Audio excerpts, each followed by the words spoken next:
Welcome to Smyrna, the modern-day Izmir. It is the second church Jesus asked for John to write to. And one thing we need to say honestly before we imagine ancient Smyrna is that modern Izmir is built over much of the ancient city. We're not looking at a fully uncovered city like some archaeological parks where the whole streets and neighborhoods are visible. Smyrna kept being lived in, rebuilt, damaged, repaired, and built across centuries. So when we look at the ruins today, we are seeing pieces of a much larger ancient world. The Smyrna Agora that visitors can walk through today, which I actually walked through as well, is in the heart of the modern Izmir's historic city center. The official Smyrna Agora site says that the Agora was founded in the late 4th century BC, after the time of Alexander the Great, at the foot of the Pagos Hill. But we also need to be careful. The visible ruins we see today are mostly from the Roman period, and many surviving structures belong to the rebuilding after a major earthquake in AD 178, when Marcus Aurelius helped restore the city. If you visit Izmir's notes, they really say that all the surviving remains that we see belong to that later rebuilding period. That means that when we talk about Smyrna and the time of Revelation was written, around the late 1st century AD, we are not simply saying everything you see in the ruins today is exactly what the Christians saw. No. We are doing something more careful. We are using the ruins, the geography, the city's history, and what we know about Roman urban life to imagine the world of the early believers. That ancient city is still there, but much of it lies beneath the living city of Izmir. That is actually a beautiful image for this study. The modern city stands over layers of memory.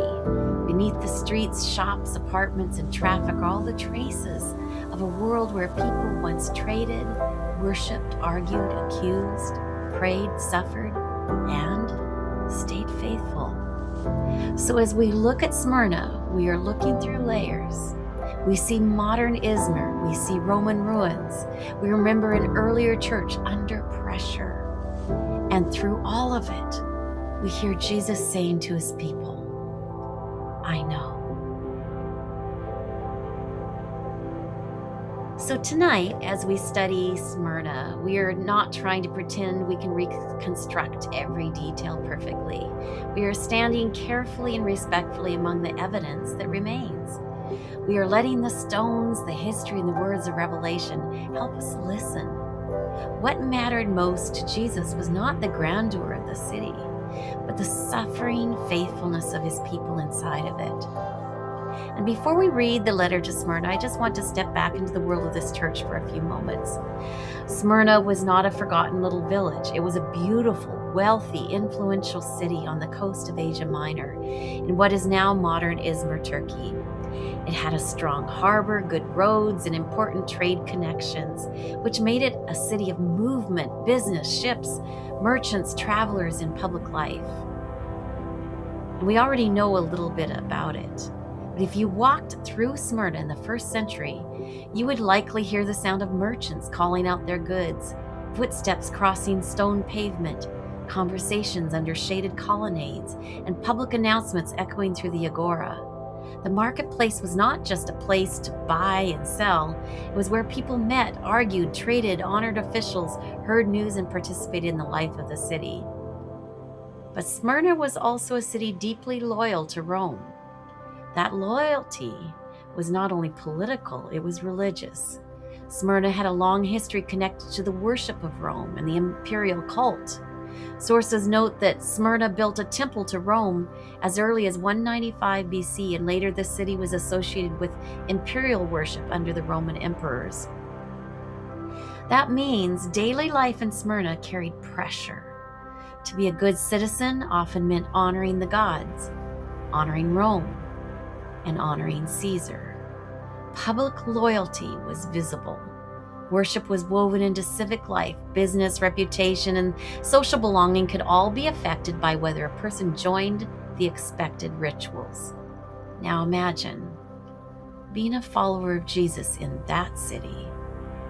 You believe Jesus is Lord, but the empire wants to hear that Caesar is Lord. You believe there is one true God, but the city filled with temples, shrines, sacrifices, and public acts of religious loyalty. You believe love, truth, and worship belong to God. But the culture around you says if you want to belong, if you want to trade, if you want to be safe, if you want to be accepted, you must bow down with the rest of us.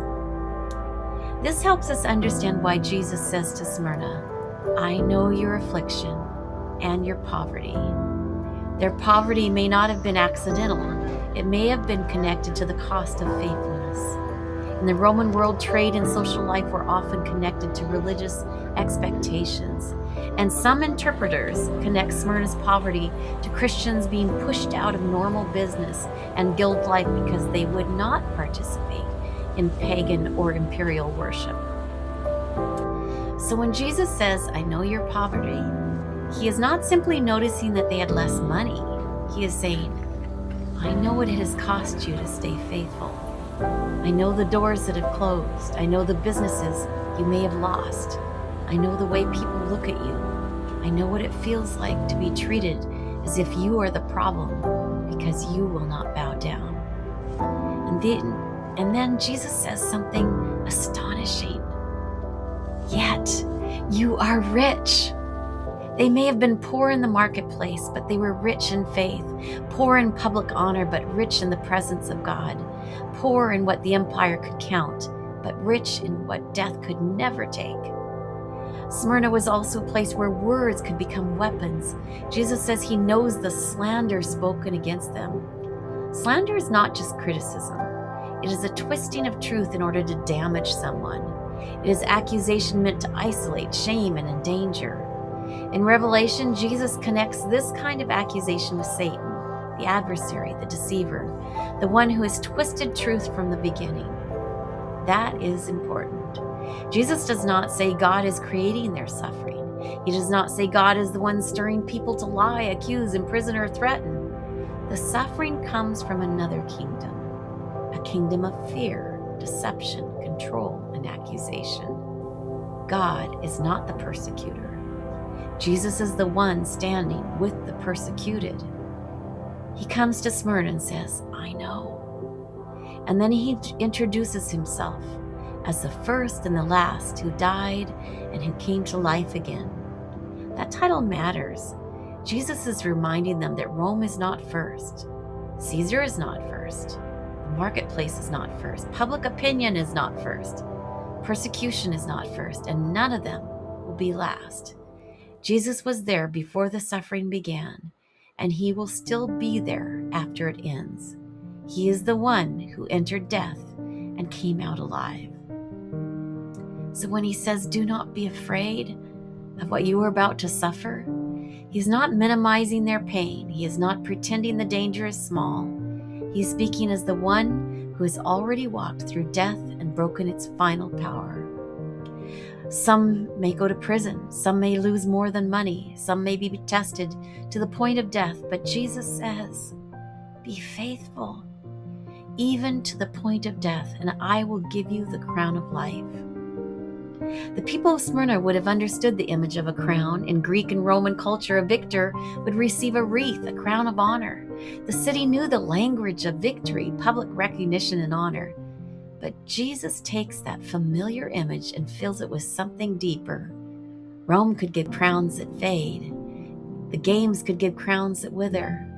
The city could give honor that would be taken away, but Jesus gives the crown of life, real life, resurrection life, life that cannot be bought in the marketplace, life that cannot be granted by Caesar, life that cannot be destroyed by death. So as we listen to the letter of Smyrna, we are listening to Jesus speak to a suffering church with tenderness and truth. He does not flatter them. He does not give them easy promises. He does not say faithfulness will keep you from all pain. But he says, I know. And he says, do not be afraid. He says, be faithful. He says, I will give you life. And maybe that is the message Smyrna still gives us today. Persecution is not evidence that God has abandoned his people. Slander is not the voice of God. Fear is not the final truth. Death is not the final word. Jesus, the first and the last, stands with his people in the middle of pressure and says, "Stay with me." Love will outlast the empire. Truth will outlast accusation.